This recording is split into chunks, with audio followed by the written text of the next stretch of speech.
Рубан РНД. С удовольствием смотрю и пересматриваю ваши видео. Есть вопросы по темпере. Как написать темпере картину, похожую на акварель? Какие ограничения накладывает этот материал? Он все-таки укрывистый, но и можно писать жиденько, как акварелью. Попробуйте. Главное взять хорошую бумагу, плотную. Вот, кстати, не обязательно даже прям акварельную такую, которая влагу держит, да, хлопковую. Ну, можно и на ней попробовать. И жиденько растворять, как акварелью, только темперой. Ну, никаких ограничений нет. Просто у вас есть возможность белила добавлять, а в акварели они очень ограничены. И тут вы можете, конечно, творить чудеса. Посмотрите на темперные работы Валентина Серова. Конечно, всем известный портрет Гиршман, но там есть еще и работы на картоне выполненные. Так что цвет картона коричневый имеет тоже силу определенную. Эскизы он любил делать гуашью, темперой. И вот там как раз у него написано акварельной техникой, только гуашью и темперой. В работах видны жидкие слои. Но вот преимущество белил, конечно, неоспоримо, и эффект потрясающий. Очень люблю самовар, очень хочу научиться писать его. Ну что ж, это для меня сигнал, буду делать урок с самоваром. Тем более у меня их несколько, и латунный такой, желтого окраса. Ну и, конечно, нержавеечный. Добрый час, Вячеслав, о вкусах согласна. Это очень здорово, что вкусы меняются, ну, с течением времени. Если бы они не менялись, было бы странно, а то и страшно. Ранее не нравились подобные направления вообще. Интересовался лишь флорентийской школой и, так сказать, классикой. У меня нет возможности ходить по музеям в своем городе. Приезжала в Москву, Санкт-Петербург и смотрела только одно. То, что было для меня искусством в то время. Теперь мне так интересно, о чем вы говорите у себя на канале. Не была 10 лет в музеях, в сентябре лечу СПБ и буду уже смотреть совсем другое. Это ли не здорово? Ну да, если я захожу в Эрмитаж, конечно, я иду туда, где импрессионист, сразу первым делом. А на остальное и времени потом не хватает. У меня, кстати, есть ролик, посмотрите, в плейлисте выставки художников, по-моему, называется плейлист. И там в Эрмитаже есть как раз импрессионистам посвящен довольно-таки объемный материал. Не хочу вас заразить. Да, согласен, вкус дело наживное. Раньше мне кинза совсем не нравилась. С петрушкой нет, ну, в детстве. А сейчас прям не оторвать. Слюньки текут. Конечно, меняется. Галерея не обязательно должна быть галереей в полном смысле значения. У меня галерея – это кафе в городе, где мне предложили вывесить свои работы. И центр развития семьи, где я работаю. Ну да, прекрасно. Там, где собираются люди, это частая история, что кафе предлагает художникам вывесить свои работы. Вы, кстати, сами можете предложиться, те, кто ищет, где показать свои работы. Люди приходят, конечно, потрескать, и на стены смотрят как на антураж. И, может быть, кстати, если повесить там ценники, или там слово «продается» вот такими буквами, тогда могут обратиться. Многие делают так, что телефон свой, и не обязательно обращаться к менеджеру кафе, тоже люди стесняются, а позвонить, телефон сразу тык-тык-тык набрал, и сколько стоит эта работа, хопа, тебя озвучили там, шестизначно. И ты, конечно, бежишь за деньгами, собственно, они в телефоне, и тут же оплачиваешь. Так что идею с кафе я поддерживаю. Осталось найти кафе такое достойное, куда приходят люди с хорошими телефонами. Татьяна Ф.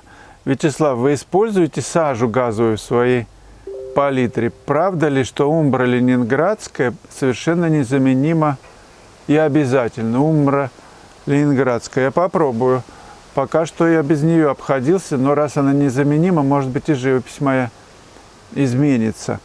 А газовую сажу, в общем, я не добавляю. Предпочитаю, если черную брать, то кость жженую. Но сажа, ее прям чуть-чуть возьмешь и сразу все уже уходишь в серость какую-то. Она такая ядреная, так что с ней поосторожнее. А потом я все выдавливаю черные краски на палитру. Но они так и засыхают. Потому что темный цвет берешь, всегда ищешь цвет в самых темных местах. Смотрите, он куда? В коричневенькое, например, в зеленоватенькое, в холодное, красноватое, вот куда-то склоняется, в холодное или в теплое.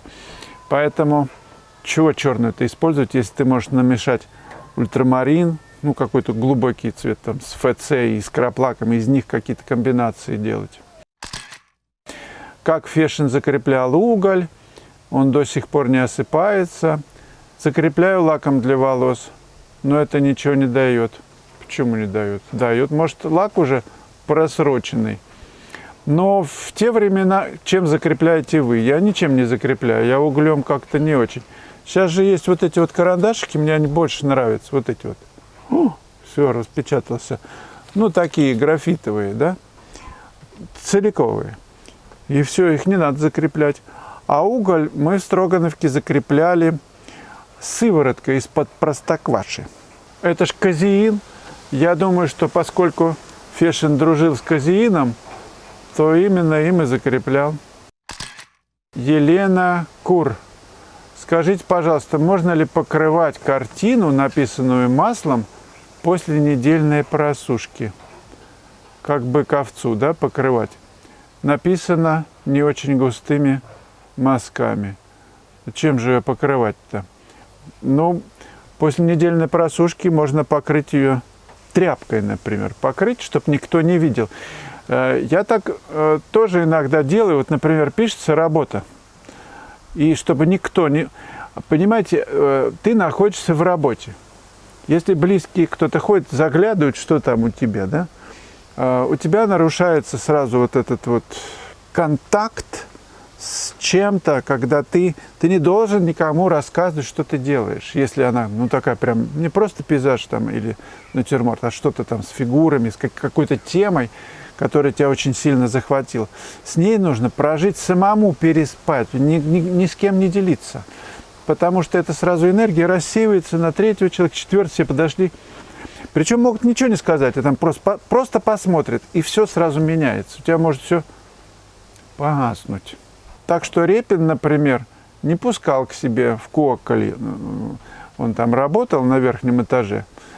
И если, у него даже в двери была, ну, дверь, а там это окно такое открывалось, туда ему еду давали. Он опять закрывал и только грязную посуду только выставлял. А никто не мешал, не имел права зайти. А если кто заходил, то он покрывал эту работу, значит, закрытая она была, чтобы он с ней единолично дружил. Никому не показывал, пока не закончено. Ну, говорят же, что дураку не показывают неоконченную работу.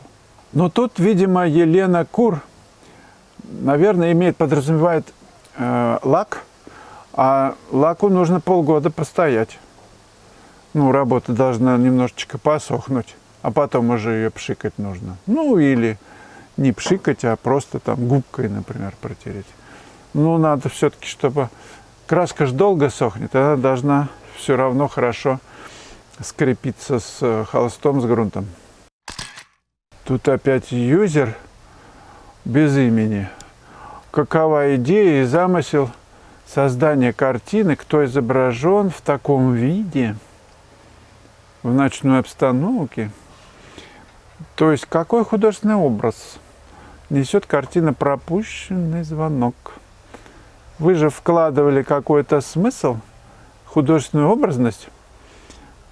Мне понравилось, как один искусствовед учил своих, искусствоведению студентов. Он в какой-то момент, в первый же момент сказал: книжки не читаем, идем в музей и смотрим. Представляете? То есть никакой подсказки нет. вы наедине общаетесь с картиной. Ничего не вычитываете. Это что же будет? Значит, так, пропущенный звонок. О чем это так? Образ? Голая задница. Понятно. Сексит, туда-сюда. Вы сразу составили схему, которую вам кто-то умный подсказал. Ну, посидите, помолчите. Картина – это о молчании. Живопись о молчании. Это ваша внутренняя природа, что-то глубокое встречается в этот момент с тайной, которую туда заложил художник. Ну как можно о тайне трындеть все время, или тем более пересказывать? Ну вы, например, слушаете Чайковского или Мусорского, ну или, конечно, Римского-Корского. Корского «Царская невеста». Вот слушайте вы ее. Вот вам нужно что-то объяснять? Вот что тут надо объяснить?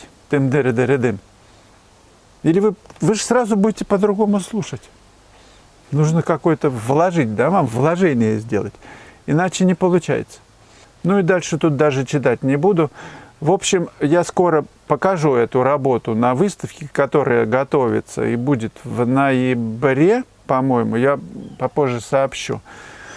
Импрессионизм, крутой импрессионизм, 23, как-то он называется, русский современный импрессионизм, по-моему. В коробке готовится большая выставка. Меня пригласили в ней участвовать, я готовлю работы. Вот вы приходите, помолчите перед ней. Ну или закройтесь, просто на другие будете смотреть. Я много картин покажу, в основном такие фигуративные и портретные. Друзья, вы уж там не забудьте похвалить художника, если вам нравится здесь бывать. Так что, лайком, комментарием и подписывайтесь на канал уже. Сейчас прям тык, и все.